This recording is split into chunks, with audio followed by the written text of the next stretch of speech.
Hey everybody, ronarray here, and I've been developing my Lightning Spear Monk for a few days now. The build is absolutely amazing. The clear is great, the single target is decent, and it can clear all content in the current game. So I wanted to do an update video showcasing a few big changes that I made.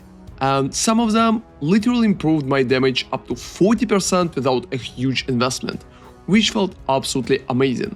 I'm going to cover that together with a few very recent questions that I'm usually receiving, such as how I'm picking my spears, what kind of gems could be changed in the skills, and how you can improve your damage as well.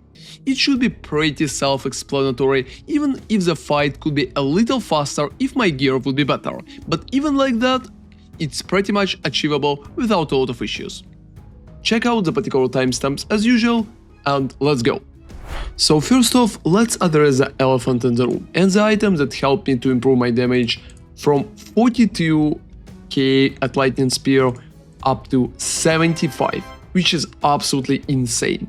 That item is Threaded Light Woven Focus. That focus is giving you increased spell damage per 10 spirit, which is absolutely amazing stacking with a monk character.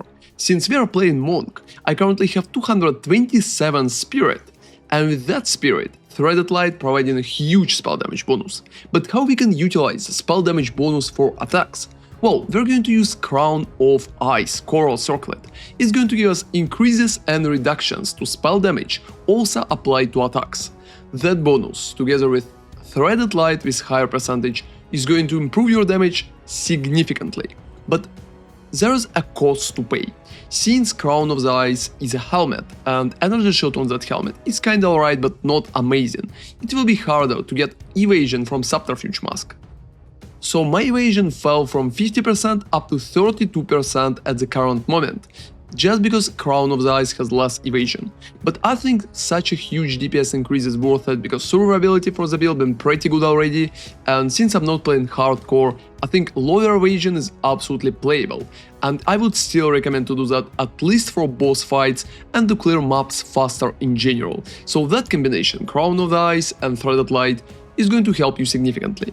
With Threaded Light, the base number to roll increased spell damage per 10 spirit is 12, but for the corrupted version you can get up to 15, even if it will be a little expensive.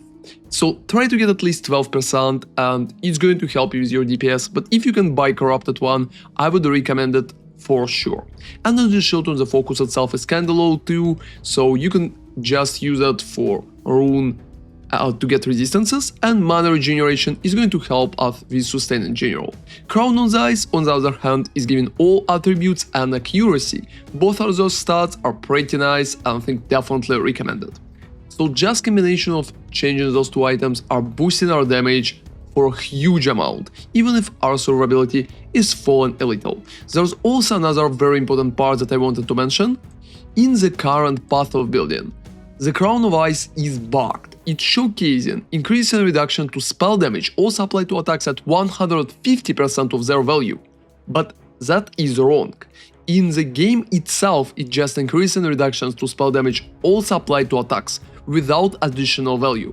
So when you're calculating your damage, and if you're currently using Path of Building, keep in mind that it still has a lot of issues and there could be a lot of bugs in it, because some particular items are showcasing numbers that are not really correlated to the game, such as Crown of Ice.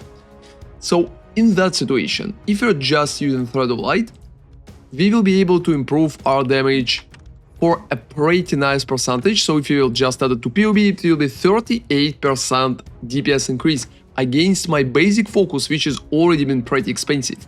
And if you will just run it against no focus at all, it will be 61% increase in damage, which is absolutely amazing and I think worth losing at least a little survivability. Now let's talk about changes in the gem setups. So for gem setups, I added one additional slot for Stormlands and currently using Martial Tempo in it. However, I think for bosses, especially for pinnacles, replacing Primal Armament to Stormlands is probably going to lead to a very good DPS increase, and I think it's worth it in the most cases. So that way your bossing is going to be much faster. You can also utilize Barrage together with Stormlands if you prefer like it, and some people prefer to drop Scatter Shot and just add more damage such as Deliberation, and pretty much just use Barrage together with Stormlands to have better results. But I don't really feel like it's necessary and my damage been absolutely alright, so I keep using Scatter Shot. Another important part that if you're going to use that combo with Barrage, you can use Inhibitor at Barrage. That way Barrage is not going to consume charges, but you still be able to constantly use it for different bonuses such as Premeditation or, for example, for repeats themselves.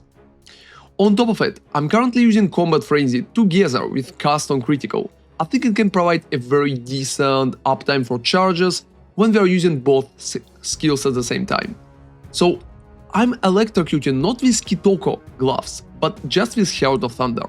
Here I have Innervate, Long Shot, Electrocute and Neural Overload. That way, Heart of Thunder is electrocuting very often, and it's helping me to constantly have charges from Combat Frenzy when I'm just fighting basic enemies. And Cast on Critical is here to help with a single target, so when we are encountering the boss we don't need to swap anything, we're pretty much going in and using Cast on Critical together with Sniper Mark for the same result. So if you have enough spirit, I think it could be a very recommended bonus. I still prefer Blink over Roa, mostly because we are not getting stuns that often because of pretty decent thresholds that we can get from Energy Shield, so Roa is not providing a lot of bonuses. That way, I'm just using Blink to be faster together with Precision, and I think that combination is working the best for me. On top of it, there's also a little thing for Lightning Spear and Stormlands that I can recommend if you feel like your Lightning Spear damage is a little too low in the current moment.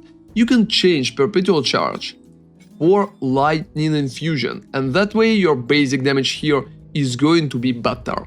So such situation could be very helpful for you and it could improve your damage overall.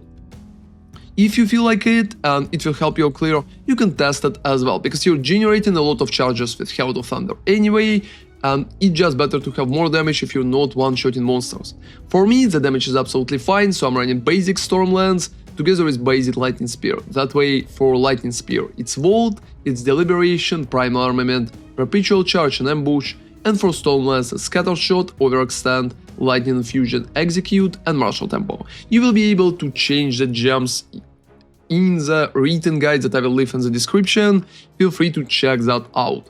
For the rest of the skills, everything is the same. I currently don't have Spirit from Wind Dancer, but maybe in the future it will come back with some changes. So talking about the Spear, as I already mentioned, running Spear with at least 10% critical hit chance is absolutely necessary. But on top, running as high physical and lightning DPS in general is heavily recommended, because that way you will be able to deal more damage and you will feel much more comfortable when you're clearing things. Another part is pretty much covering what I changed in the tree. After the recent moments and since I lowered my survivability, I'm currently going up here taking Patient Barrier together with Ingenuity to compensate for intelligence. I'm also taking all possible points here for Evasion and Energy Shield. I'm going to take the last one further. I think Icebreaker is still absolutely mandatory and there have been no changes on that. And when we are going down here, I feel like Cooked is providing better damage bonus than Maiming Strike. However, if you think your survivability is not good enough and you don't want to lose some Energy Shield from using Cooked, you can just drop those points and take Maiming Strike instead. So that's probably one of the best options if you feel like your build is not generating enough survivability. Talking about the crit chance, I'm currently at 50.06% crit chance to make sure that I'm always critting with Ambush, and you can always change a few points here, so take critical hit chance instead of critical damage bonus. You can also do the same here, chance instead of damage bonus, if your crit chance is not enough. So I definitely recommend to do that because it can help you with clearing everything with one tap. And for Ascendancy, I'm currently using Unbound Avatar because I can feel that the Soul Spring Eternal is just not providing enough bonuses, and Unbound Avatar feels very good at bosses while mapping or just in unusual situations when we're encountering a little harder rares, for example. So that's been all set of changes, except one little thing. There's also a cool bonus how we can defeat the slows. So I'm currently using Silver Charm of Bountiful. It gives your speed is unaffected by slows, used when you're affected by a slow. I have increased duration and increased charges for it, so it could be used at least 3 times for 12 seconds. It's helping significantly against getting constantly chilled, because getting constantly chilled is one of the biggest issues for most of the builds right now. That chill is making our life is not really comfortable, so make sure that you're using such charm to counter it, because it's going to be much better if you'll try it. So otherwise, the build being an absolute blaster. The clear is very good and the single target decent as well with the storm setup. So right now I think it's in a very good position. I will try to keep it updated, so keep checking the written guide together with videos if there are going to be any of them a little later. Thank you very much for watching and hope your league will go great as well. ronarray out.